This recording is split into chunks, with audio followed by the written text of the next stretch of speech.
Hello and welcome to Teleislas News with the most relevant and important information of the day.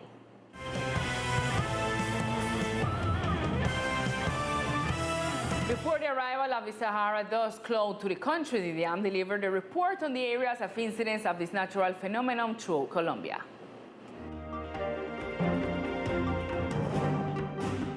The Institute of Hydrology, Meteorology and Environmental Studies announced that during this week there will be a probability of Sahara dust entering the country. The dust cloud from the African continent is a natural phenomenon that varies every year, affecting air quality and visibility. Yolanda Gonzalez, the director of the IDEAM, indicated that the circulation of the dust will affect the Colombian Caribbean Sea. Se prevé el ingreso de masa de aire con polvo del Sahara, proveniente del... It is expected that we may have air mass with Sahara dust from northern Africa. This mass of air will be transiting through the Atlantic Ocean and will approach the Lesser Antilles and the Colombian Caribbean Sea, and is also likely to be transported to sectors of the Caribbean Sea, the northern central Caribbean region, and some northern sectors of the Andean region. The very special recommendation is to continue using our masks properly to protect us from the presence of this dust. Until now, departmental authorities have not pronounced on what kind of incident this dust cloud may have on the archipelago, taking into account that this phenomenon has been present on the island during previous years. On the other hand, the IDEAM announced a red alert in the center of the Colombian Caribbean Sea for high waves, specifying that during the next 72 hours, waves of 3 or 4 meters high and strong winds will be present. Ante el incremento de la fuerza de los vientos y la altura del oleaje, el IDEAM In view of the increase in the strength of the winds and the height of the swell, the IDEAM has issued a red alert for the center of the Colombian Caribbean Sea, where waves of 2.3 and even 4 meters high and winds of up to 60 kilometers per hour are expected. An orange alert has also been issued for the Western Caribbean Sea towards the Gulf of Urabá, where waves are also expected to increase in height up to 3 meters and winds that may reach 50 kilometers per hour. This alert is in effect for 48 and 72 hours. The port captaincy of the department indicated to the journalistic team that this phenomenon will not have a major effect on San Andres. However, the DEMAR will continue to monitor the evolution of marine conditions.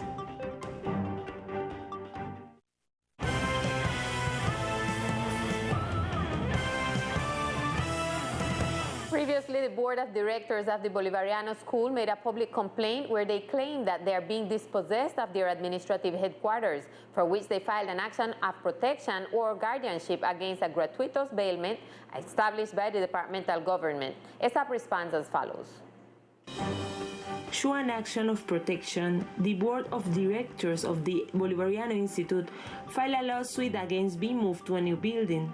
The president of the school's ASOPADRES explained. Yesterday, we received an encouraging notification from the judge where they are notifying us that they are sanctioning the interim governor with 6 minimum wages for contempt to the action of protection that we had filed since 2019, in which the rights of children prevail, and where we requested that at the time of establishing ourselves here in the institution, there must be some security requirements, enclosures, and other approaches of which the government has ignored. On the other hand, the head of the legal office of ESAP explained the point of view of the institution he represents, arguing that these students on the island do not enjoy optimal conditions to develop as professionals.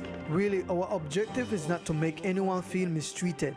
On the contrary, it is to provide the possibility of having adequate educational spaces and, of course, what we found in this building, which are archives and piece band elements. All of that would be very well organized in a space that has been offered and authorized by the government itself, by the same Secretariat of Education. We have been in consultation this week so that everything is organized with security conditions so that there is no difficulty in finding something that has been put in another place. And through Resolution 205 of February 24th, the Ministry of Health made the respective allocation and distribution of the vaccine against COVID-19 that were delivered to the Colombian state on February 24th by the manufacturers Pfizer and Biotech. Here are the total allocated to the department. On Tuesday before 6 a.m., 50,310 doses of COVID vaccine from Pfizer and Biotech arrived in Colombia, a little more than a week after the country received the first batch with a similar amount. From the previous batch, 342 doses remain unlocated, which will now be distributed. No, the Ministry of Health published a resolution that defines how the new batch will be distributed, based on the same formula that would be applied for all deliveries, which is based on the percentage of participation of each department or district in the total amount nationally. This will then be the percentage of which the number of doses to be delivered to each territorial entity of the department or district order will be assigned. Following this line, the Department of San Andres, Old Providence, and Catlina will receive 54 new doses of vaccines against COVID-19 from this new batch. In Resolution 205 of February 24th of 2021, the Ministry of Health stated that once the immunization of the first-line health human talent has been exhausted, the first-line talent that provides support, such as general services, surveillance, security guard, and administrative among others, will be vaccinated. In other words, the decision is maintained that with the Pfizer vaccine, at least for the time being, the first line will be immunized before those over 80 years old of age. Likewise, this resolution indicates that a total of 316 people from the department have been registered as human talents for Stage 1 and that they will be the beneficiaries of these batches of vaccines entering the archipelago. Teleislas News will be attentive to the development of this news and the dates of delivery of these new vaccines. And now we continue with all the information from the sister island of Old Providence.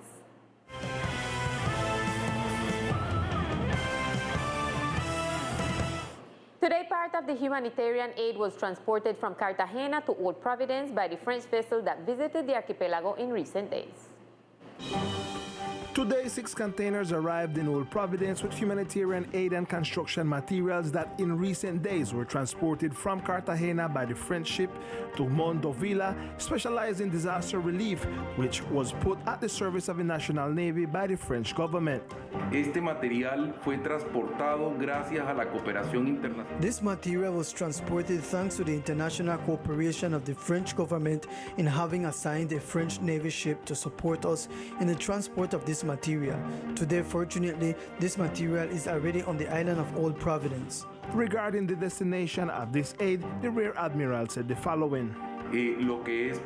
What is to be delivered on behalf of the First Lady is an aid in household appliances such as refrigerators, stoves, washing machines. This material is being received by the Chamber of Commerce, and they will be in charge of distributing this material to the people who are already registered in their database. Finally, the Rear Admiral also spoke about the destination of the construction materials. The rest of the material is the support to the National Unit for Risk Management, some of them for the construction that is being done by the civilian, Air Force in the airport, and other constructions that are being developed on the island. And the community of Old Providence is concerned about the apparent shipwreck of one of its fishermen. Mr. Rafael Hudson did not return from his fishing trip and has been missing for 33 hours.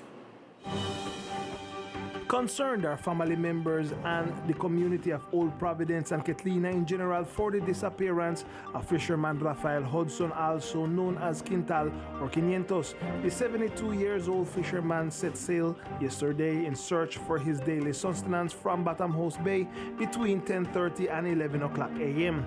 The 14-foot skit in which he transported himself had a 15-horsepower two-stroke engine. Therefore, it is speculated that his intention was not to go very far. However, the community and the Coast Guard authorities have been looking for him since yesterday afternoon with no success. This morning, another attempt was made by the ship, the Coast Guard boat, local boats, and the helicopter for close to 20 miles from the island, but so far, he is still missing. And now we continue with different news from near to our community.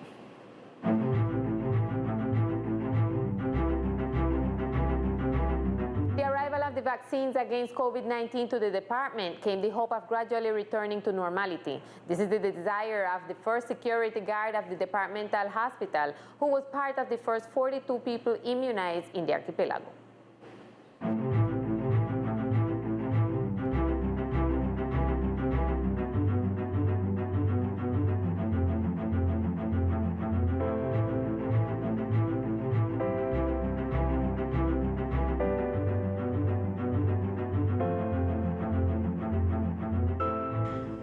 national government gave the news of the beginning of the vaccination phases against COVID-19, the whole country placed their eyes on the most vulnerable people, such as the elderly and those who were on the front line battling the virus, for example, medical personnel and health workers.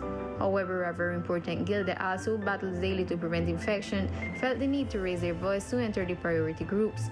These are those who work in private security and surveillance service in the country, who due to the exposure express the importance of being included in the elderly stages of the vaccination plan.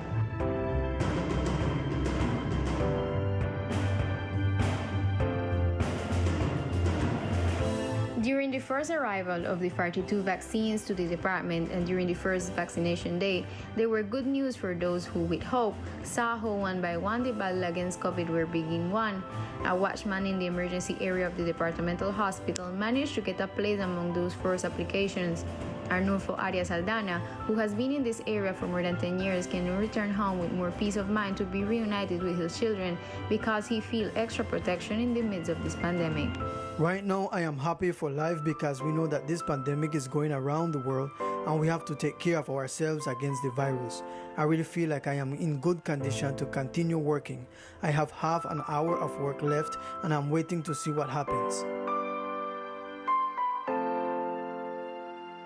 This dose for Arnulfo represents an opportunity to continue sharing with his family, something that he avoided at the beginning of the pandemic due to his proximity to the positive cases that arrived at the departmental hospital. I am happy because the area that I work in is the emergency room and it is the first filter of the hospital. It is where the whole health system goes through.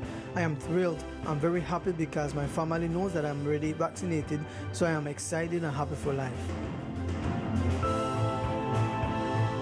Today, with a sign of gratitude, Arnulfo returns home knowing that he will be able to hug his family and continue in the battlefield against COVID in the departmental hospital. Like him, it is expected that other 314 people in the health center will be immunized against the virus that has put a stop to the whole world.